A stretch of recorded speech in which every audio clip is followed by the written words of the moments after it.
بسم اللہ الرحمن الرحیم۔ اور آج کی ویڈیو ہم بنا رہے ہیں قرآن کا ہی نام زیادہ آئے گا، قرآن کی عظمت و فضیلت کے بارے میں، تاکہ لوگ قرآن کو سمجھنے کی کوشش کریں۔ اللہ تعالیٰ نے یہی فرمایا ہے۔ اللہ فرماتا ہے افلا يتدبرون القرآن، کیا وہ قرآن میں غور نہیں کرتے ہیں؟ ام على قلوب اقفالوها، یا ان کے دلوں پر تالے لگے ہوئے ہیں۔ دلوں کے تالے کس طرح سے کھلیں گے؟ اللہ نے فرمایا کیا وہ قرآن میں غور نہیں کرتے؟ قرآن میں غور کرنے سے، یعنی پڑھنے کے بعد سمجھنے سے، جب ہم اس کا ترجمہ وہ تفسیر پڑھیں گے تو پھر دلوں کے تالے کھل جائیں گے۔ اللہ نے فرمایا کیا وہ قرآن میں غور نہیں کرتے؟ ام علی قلوب اقفالها، یا ان کے دلوں پر تالے لگے ہوئے ہیں۔ بس میری آپ سے یہی اپیل ہے کہ ہندوستان کی ہر بڑی مسجد میں قرآن کی تفسیر ہو۔ بڑے افسوس کی بات ہے کہ پورے راجستھان میں ایک بھی مسجد میں قرآن کی تفسیر نہیں ہو رہی ہے، علماء بریلی کے اندر، یعنی بریلوی طبقے میں خاص طور سے۔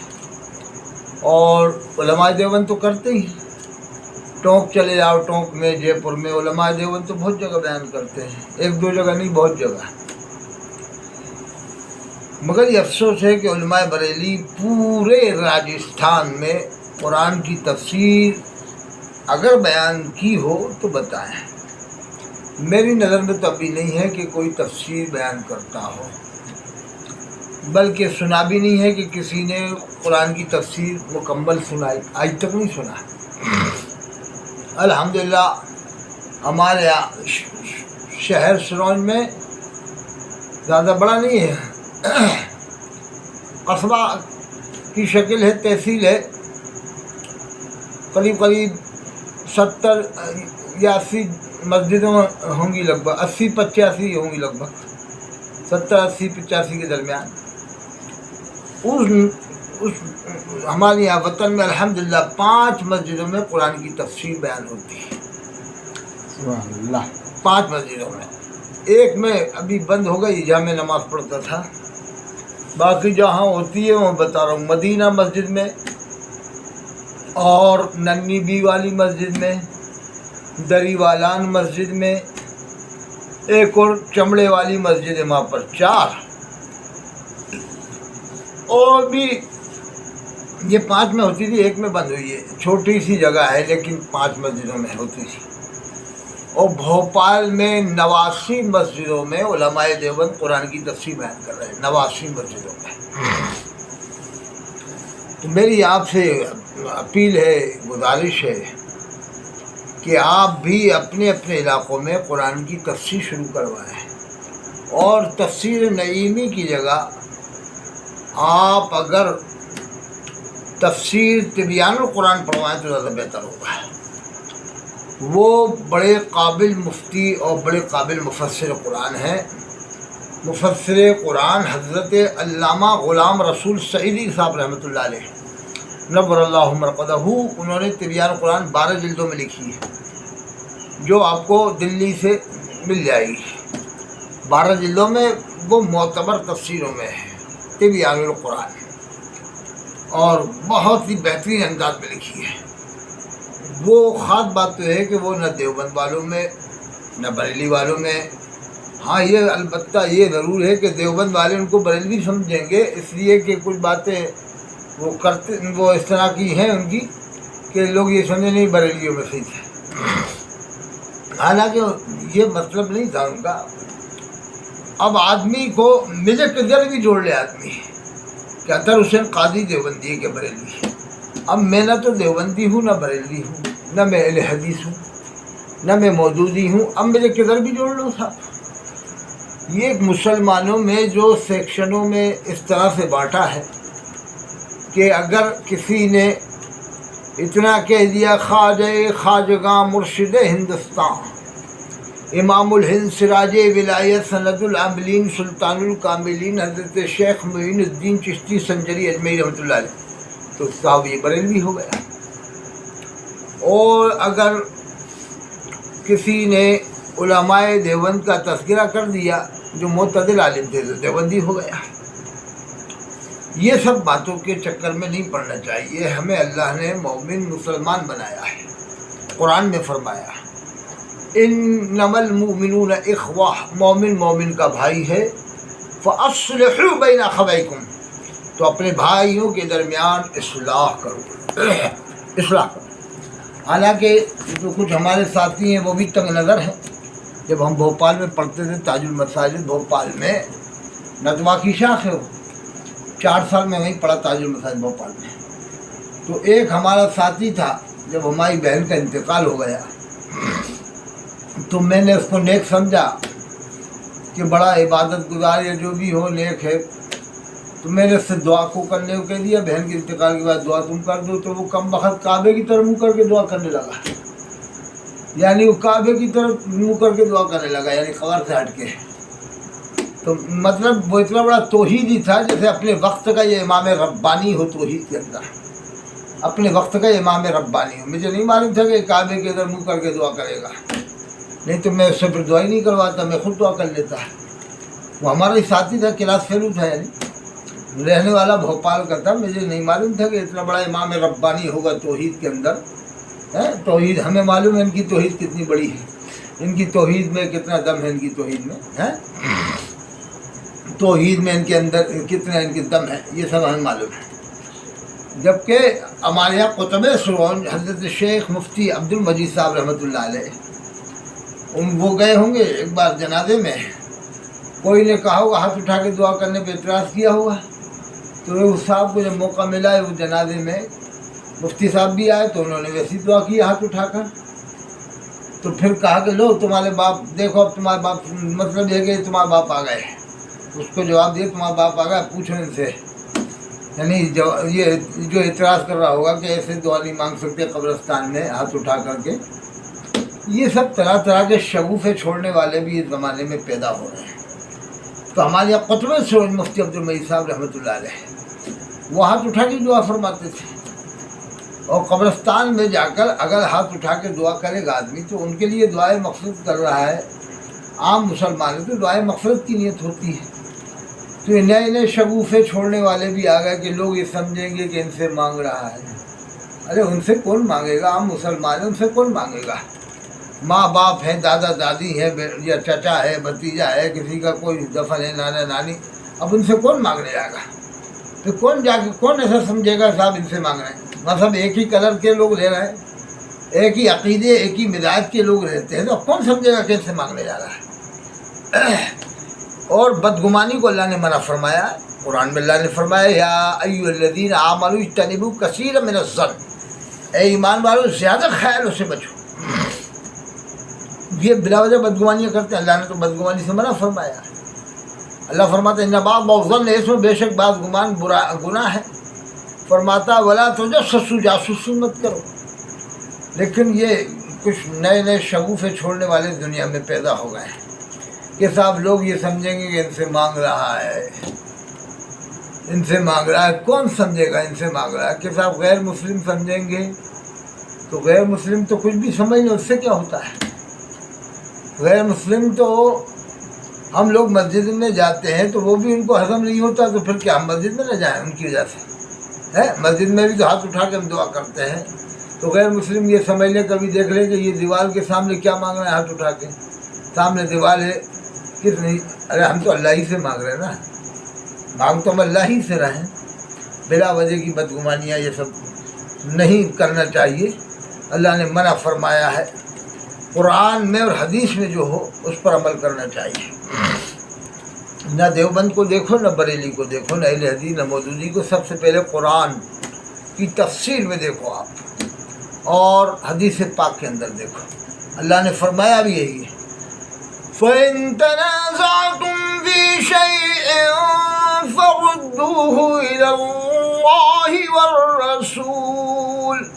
اگر تمہارے اندر کسی معاملے میں تنازع ہو جائے تو اللہ نے فرمایا پلٹو اللہ اور اس کے رسول کی طرف، یعنی قرآن میں اور حدیث پاک میں اس مسئلے کا حل تلاش کرو، قرآن میں اور حدیث پاک میں اس مسئلے کا حل تلاش کرو، ہر مسئلے کا حل آپ کو مل جائے گا۔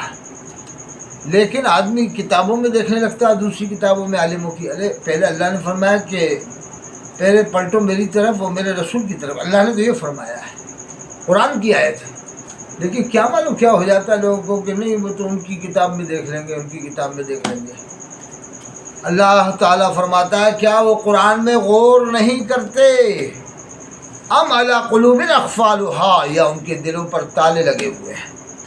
تو ابھی میں نے معارف القرآن بھی برغزہ سے پورا سیٹ لیا، مفتی شفیع صاحب جو بہت بڑے مفتی ہیں، مفسر قرآن ہیں، بہت اچھے انداز میں تفسیر لکھی ہے انہوں نے معارف القرآن، اور تبیان القرآن حضرت علامہ غلام رسول سعیدی رحمۃ اللہ علیہ، اور ضیاء القرآن حضرت علامہ پیر کرم شاہ الازہری رحمۃ اللہ علیہ، ان کی لکھی ضیاء القرآن ہے۔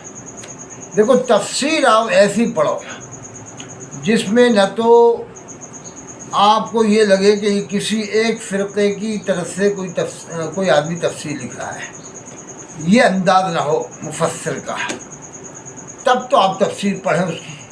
اور جہاں پر آپ کو یہ انداز مل جائے کہ یہ کسی ایک فرقے کی طرف گھسیٹ رہا ہے، قرآن کا ترجمہ تفسیر بتا کر کسی ایک فرقے کی طرف گھسیٹنا چاہتا ہے، تو بس اس کی تفسیر پڑھنے کا کوئی فائدہ نہیں ہے۔ جیسے کوئی بھی، میں نے نام نہیں لے رہا، دیوبند، بریلی، اہل حدیث، مودودی، کوئی بھی ہو، اگر تفسیر اس کی ہے اور آپ کو لگ رہا ہے کہ نہیں یار یہ تو ادھر دھکیلنا چاہ رہا ہے، میں دیوبند کی طرف یا بریلی کی طرف یا اہل حدیث کی طرف یا مودودی کی طرف، بس پڑھو ہی مت آپ اس کی کتاب کو، ادب سے رکھ دو۔ آپ یا تو آپ ایسا کرو 150 سال پہلے کے علماء کی لکھی تفسیر پڑھو، اگر آپ کو یہ لگ رہا ہو کہ یار یہ تو ان کی لکھی ہوئی کتاب ہے، دیوبند والوں کی، بریلی والوں کی، اہل حدیث کی، مودودی، تو پھر سیدھا راستہ میں آپ کو بتا رہا ہوں، 150 سال پہلے نہ دیوبند، نہ بریلی، نہ اہل حدیث، نہ مودودی، بہت سی تفسیریں 150 سال پہلے کے علماء کی لکھی ہوئی، جس میں تفسیر ابن کثیر ہے، تفسیر ابن کبیر ہے، تفسیر کبیر ہے، تفسیر ابن کثیر ہے، اور بھی بہت ساری معتبر تفسیریں آپ کو 150 سال پہلے کے علماء کی لکھی ہوئی مل جائیں گی انشاءاللہ۔ تفسیر عزیزی ہے، حضرت علامہ شاہ عبد العزیز صاحب محدث دہلوی رحمۃ اللہ علیہ کی لکھی ہوئی۔ میں تو یہی مشورہ دوں گا کہ اگر آپ سے میں کہوں کہ معارف القرآن پڑھو، تو یہ مولوی امام جو ہے تنگ نظر امام پڑھے گا ہی نہیں اس تفسیر کہ نہیں تو دیوبند والے کی، اور میں کہہ دوں گا بھوپال میں کہ تفسیر تبیان قرآن پڑھو تو فوراً بھوپال کے لوگ علماء کہہ دیں گے کہ نہیں